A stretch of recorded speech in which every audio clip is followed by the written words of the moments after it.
it's Caryn. Welcome back to my channel. We talk about everything Maryland and DC. Today we're going to talk about the future of the housing market. Right now we're February 2021. I think that this housing bubble, the way it is, it's going to continue through 2021. And in fact, prices are going to go up even more. Most market reports are like this one, which says that home sales are predicted to increase by 21.9%. with home values expected to rise 10.5% by December 2021. Reasons why the bubble would burst or there would be more inventory are reasons that aren't great and they haven't happened yet. So let me clarify. So here's an article that says, in 2021, a lingering symptom of the economic sickness we suffered in 2020 is forbearance, not the forbearance plans themselves, which allowed mortgage holders to delay their payments for many months, but the fact that 2.72 million homes remain in forbearance and can therefore be considered at risk. Forbearance will have to end at some point, and when it does, couldn't all of these homes flood the housing market at once, driving prices down and scaring would-be homeowners away from purchasing? A lot of people during this time took the mortgage forbearance. Hopefully your lender will say, we're going to put your payments at the back of your loan. But even if they do that, those escrows I'm talking about, the property taxes and the insurance, they still need to be paid. So my fear is that 2021, we're going to keep gliding through this escalated market, an inflated market, which is great for sellers. Another article from Forbes from January 2021, sellers will continue to hold the upper hand through 2021 as the number of buyers in the market outweighs the number of homes for sale. Home prices won't grow as fast as they did in 2020, but steady increases will continue to push home prices to new highs. Additionally, sellers can expect to sell their home relatively quickly in 2021.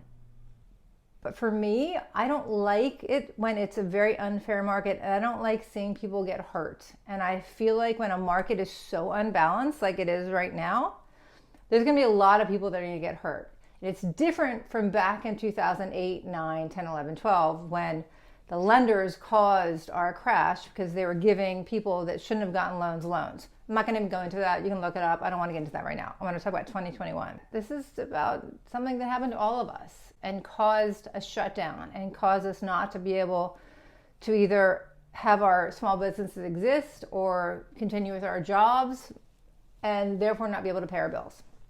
At a certain point, interest rates will rise and there won't be enough buyers coming in from more expensive markets to keep paying the higher prices. Either development or both could lead to a pullback in prices. The moratoriums on evictions and foreclosures are also distorting the market. There's no question these policies are needed to keep people from being displaced in the midst of a pandemic, but they will eventually have to be lifted, and it's not clear what will happen when they do. If homeowners can't sell or refinance, there could be a spike in foreclosures and the supply of homes on the market would increase sharply, pushing down prices. Exactly what I'm saying. And it begs the question, so what do you do now? Should you wait? Do you wait for like doom and gloom? I mean, traditionally, when prices go down, interest rates go up. So if you find the house you want and you're qualified, buy it now. Of course you should buy it now. But if you're trying to buy a house now and you keep losing out, and you're getting frustrated and you're thinking, you know what, I'm just going to buy a house in a neighborhood I really didn't want, I wouldn't do that. I wouldn't take out money from your retirement accounts and pay a penalty to buy a house now. I wouldn't. But that's up to you. Just be educated, be aware of what's happening and what may happen in the future. So do I hope the government in this $900 billion or whatever they end up being, I know there's a discrepancy right now, whatever the government decides to do I hope that it helps people that decided to take the forbearance and now they have to pay not only their mortgage, but their property taxes and their insurance, and they can't? Do I hope that some sort of package helps them? I do. Do I think it's going to help everybody? I don't know, but I'm afraid it might not. And so then what's going to happen? People are going to have to sell their houses. And I don't want people to have to sell their houses. I represent buyers and sellers, and it's my pleasure and my honor and my joy when they want to sell and they want to buy. I don't take any pleasure in people having to sell. And my fear, not to be Debbie Downer, but I told you I keep it real, and that's what I do, is that in 2022, 2023, when people all of a sudden have to pay these bills, they have to pay their mortgage, they have to pay the accumulation of the property taxes and insurance that is just accrued over the time they took the forbearance, that if they can't, they're going to either have to sell, and hopefully they have equity in their house so they can sell on their terms, or they're going to get foreclosed on, which means it's not on their terms, and they'll be displaced. And that's just not good. It's not good for anyone. Obviously, it's not good for them, but it's not good for our country. It's not good for our economy. In addition, there's all of these headlines about how great the economy is and how low unemployment is, but they're not real numbers, because the unemployment numbers aren't taking into account people that are furloughed but still employed.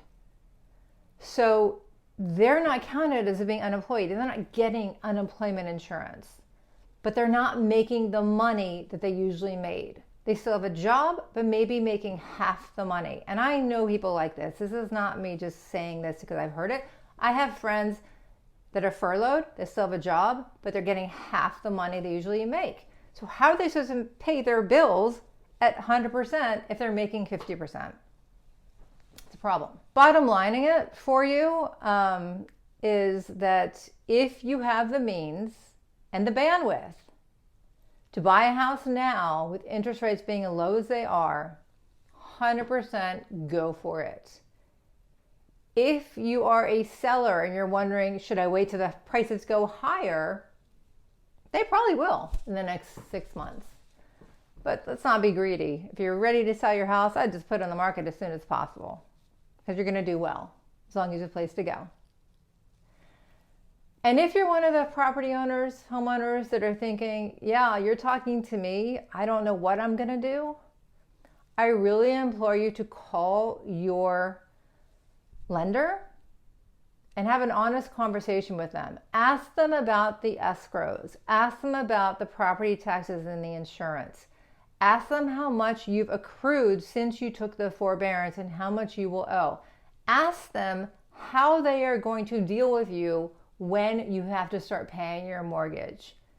Information is power, and I implore you to find out what your options are before the options aren't yours to choose. Could you refinance? Due to the CARES Act, now you can refinance if you were in forbearance. You have to make 3 on-time scheduled mortgage payments to your lender. You end the forbearance, make 3 consecutive payments, and then apply for refinance. Now, obviously you need to check with your lender, but it is a possibility. So if you're a frustrated buyer, be patient and wait. Keep saving your money, because I think you'll probably get a better deal in a year. And if you're a homeowner that's on taking the forbearance, or if you're a worker who is furloughed, please call your lender. Find out your options now, so that way you will make an educated decision based on what your options are and not what they're telling you you have to do. Okay, so this is Caryn Gardiner. I am a realtor in DC and Maryland. If you have any questions, call me, email, text me. I'm happy to talk to you about this. I promise it's not all doom and gloom, but I'm going to always be real with you because that's just what I do. Thank you for watching. Have a great day.